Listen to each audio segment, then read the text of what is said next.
هەر سەبارەت بە پرسی کێشەکان نێوان هەولێر و بەغدا کە تاوەکو ئێستا کێشەکان چارەسەر نەکراون سەربارەوەی کە چەندین ڕێککەوتن کراوە لە دوای ساڵی 2023ەوە ڕێککەوتنەکان وەک خۆیان جێبەجێ ناکرێن. لەسەرم بابەتانە گفتوگۆی زیاتر لەگەڵ بەڕێز بەشیر حەداد جێگیری پێشووی سەرۆکی پەرلەمانی عێراق گفتوگۆ دەکەم کە لە هەولێرەوە لەگەڵم دەبێت. دکتۆر بەشیر ئەم کاتتان باش. لە دوای ساڵی 2023ەوە تاوەکو ئێستا چەندین ڕێککەوتن کراون بەڵام ڕێککەوتنەکان وەک خۆیان جێبەجێ نەکراون.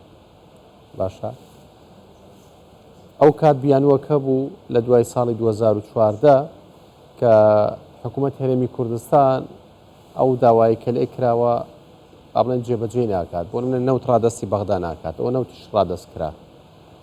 زیاتر لە 2 مانگە موچەخۆرانی هەرێمی کوردستان موچیان وەرنەگرتووە کە وایە لە بەغدا و موچەکانیان بۆ بێت.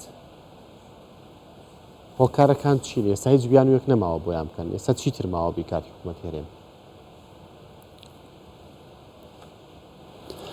سلااو لە جەنابتان، سلااو لە بینەرە بەڕێزەکانی کەناڵی 24. سپاس. بەڕاستی ئەو بیانوانەی کە بەغدا بە هەرێمی دەگرێ و پێشانیش کە دەیگر بیانووی سیاسین زیاتر. ئێمە ئەو کاتیش دەمانگوت مەسەلەکە مەسەلەیەکی یاسایی نییە.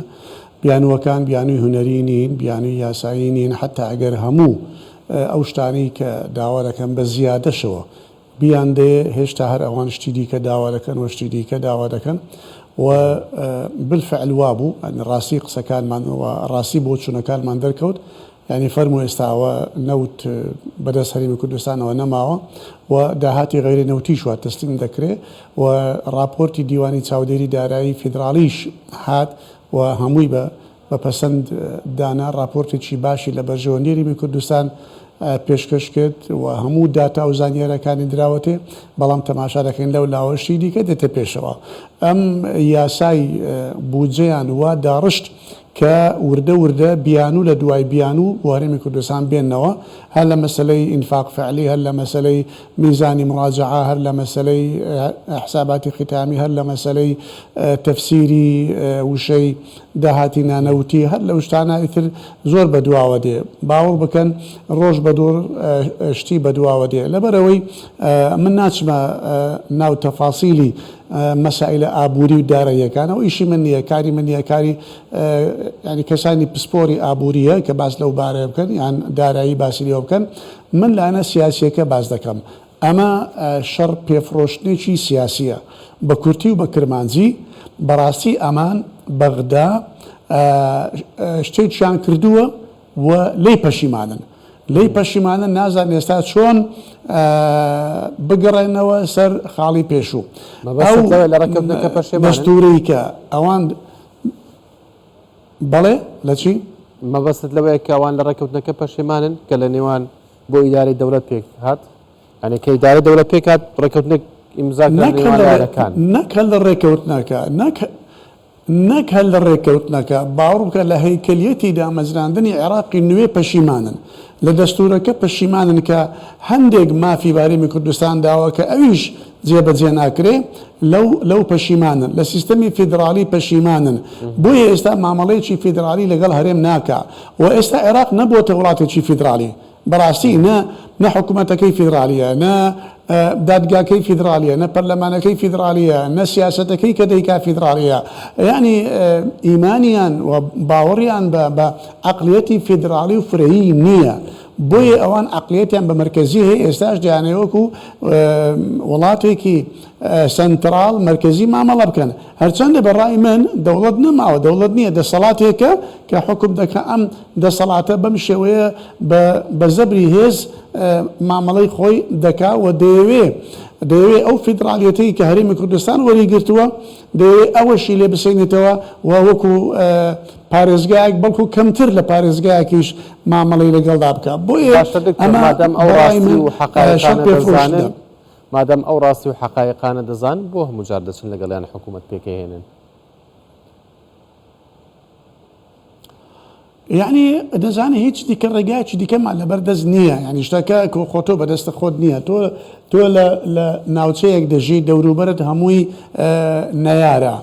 با بڵێن وڵاتە زلهێزەکانی ئەوانەی کە ئوموری ئەو منتیقیان بەدەستە ئوموری جیهانیان بەدەستەوەی ئەوان نەخشە ڕێگاکە وا دادەڕێژن ینی شت هەمووشت بەدەستە تۆ نییە یعنی ئێستا با بڵێن حکوومەت هێرێم کە ئەو مامەڵەیە لەگەڵ بەغدادەکە بە ناچاری دەیکا دەنا ناتوانێت شتێکی دیکە غێری ئەو مامەڵەیە بکە بۆیە هەموو جارێک کە چووە بەو ئومێدەی چووە بۆ ئومێدەی چووە کە ڕێککەوتنەکان وڵاتانی دیکە وڵاتانی بێگانە یان دامەزراوە نێو دەوڵەتیەکان وەکو دەتەوە یەکگرتووەکان ئەمانە چاودێر بن و بتوانن گوشارێک بەسەر بەغدا بکەن وەرچەندە لە پێشتر بەشێک لەو گوشارانە کرا و بەشێک لەو فشارانە خرا سەر بەغدا و بەغدا پچر داهاتە پێش و هەندێک شتی دەنار بەڵام ئێستا لەمە باوەڕ کە پشتی خۆی لێ کردوتەوە و هیچ شتێکی دیکەشمان لەگەڵ ناکە چارەسەر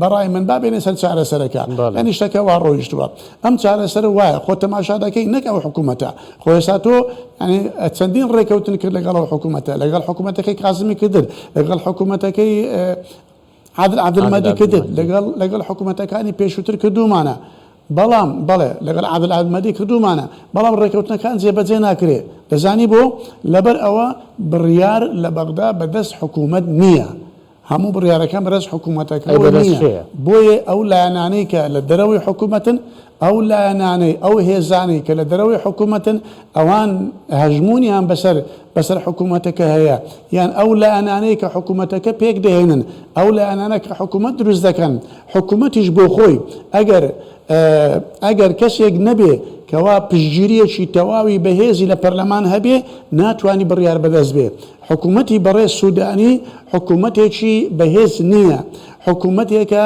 بۆ خۆی وەکو خۆی وەبزانام دوو پەرلەمانتاری هەیە لە ناو پەرلەمان بەڵام لایەنەکانی دیکە پشتگیریان کردیە لایەنەکانی دیکە بەهێزیان کردووە بۆیە ئەمە وابەستەیە بە ڕای لایەنەکان ئەو لایەنانەی کە هێناویانە و دوێ ئەم حکوومەتە بخۆ بە شێوەیەکی گشتی یعنی حکوومەتی عێراق ئێستا حکوومەتی ئەنجامی هەڵبژاردنەکان نییە یعنی حکوومەتی براوەی انتخابات نییە بەڵکو حکوومەتی دۆڕاوەی انتخاباتەکە ئەو لایە کە براوە بوو کشاوە ئەو لایەنانەی کە براوە نەبوون ئەوان لە دوای کشانەوەی لایانی برانەوە هاتن و هەمویان پێکەوەنا و بەڕێز سوودانی لەبەر ئەوە بەڕێز سوودانی ئەو ڕێکەوتنانەشی کە کردووە ناتوانێت جێبەجێکە بەڵێ باشە دکتۆر سبەی شاندی حکوومەتی هەرێمی کوردستان چێتەوە بەغدا بەڵام ئەم جارە جیاوازترا هەم سەرۆکی حکوومەتە هەم جێگیری سەرۆکی حکوومەتە هەم وەزیری دارایشی لەگەڵا واتە هەر سێ لایەنی پێکهێنەری حکوومەتیش تایە ئەو شاندەیە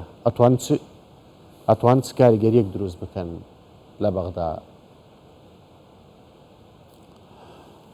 من پێم وایە ئەم سەردانەی سبەی ینی سەردانێکی یەکلاکەرەوە دەبێ و دەبێ یەکلاکەرەوەش بێ دەبێ ئەوە زۆر بەڕاشکاوانە بە لایەنەکانی ئیدارەی تەحالوفی دەوڵە بگوترێ کە ئەم سەردانێکی یەکلاکەرەوەیە ئێمە جارێکی دیکە ناهێنەوە و تەواو چونکە مەسەلەکە گەیشتە سەر ئێسقان یعنی پاش ئەوەی کە زیاتر لە 20 جار ئەم شاندا دەچی و دێتەوە ئەو هەموو ڕێکەوتانە ئیمزا کرا ئەو هەموو بەڵێنانە درا اینجا لە پاشاندەی تۆ لەسەر هەندێک گوردەواڵی ناو یاسای بودجە کە وەکو بۆم دادناوە لە ناو پەرلەمان یەک بە یەک ئەو خاڵەیان زیاد کرد کە لە پاشان وەکو بۆم بیتەقێنەوە ئەمە پێویستە پێیان بگوترێ کە ئەمە دوایین جارە بەڕاستی و بەڕاشکاوانە پێمان بڵێن مەبەستان چییە ئەگەر لەگەڵمان دێن لەگەڵمان ڕێک دەکەون فەرمووەرن ئەگەر نا بە بڕیاری خۆیان هەرێمی کوردستان هێشتا بڕیارێکی سیاسی بەهێزی بەدەستەوە ماوە ڕاستە کارتی ئابووری بەدەستەوە نەماوە بەڵام بڕیاری سیاسی بەدەستەوە ماوە ئەوان پێیان بڵێن ئەگەر ئێوە لەسەر نقطە و فاریزەی یاسای بودجە حساب لەگەڵ ئێمە دەکەن بڵێن ئەمە یاسایی نییە و ئەمە قانون نییە ئەمە تعلیمات نییە ئایا عێراق هەمووی بە یاسا بەڕێوە دەچێت دام و دەستگاکانی عێراق هەموو وەزارەتەکان و پارێزگاکان و شەداهات و مەسروفات و خەرجیەکانی عێراق هەمووی بە یاسا بەڕێوە دەچێت هەمووی وەکو سەعات بەڕێوە دەچێت یعنی گەندەڵی لەوێ نییە باشە بۆ خۆتان چۆن دەڵێن ئاوا سەرفی دەکەن و ئاوا خەرجی دەکەن و بۆ تا ئێستا محاسبە ناکەن کە داهاتی گومرگەکانی عێراق هەتا ئەمڕۆشی لەگەڵدا بێ لە سەتادەی دەگەڕێتەوە خەزینەی دەوڵەت زۆر بۆ باشە محاسبەی سەتانەوەتەکەی دیکە ناکەن بە پێی یاسا بەڵام لەگەڵ هەرێم بە پێی یاسا نقطە و فاریزە یاسامان لەگەڵ دەکەن. مەبەست لە کارتە سیاسیەکە ئەنجامی ڕێفراندۆمە؟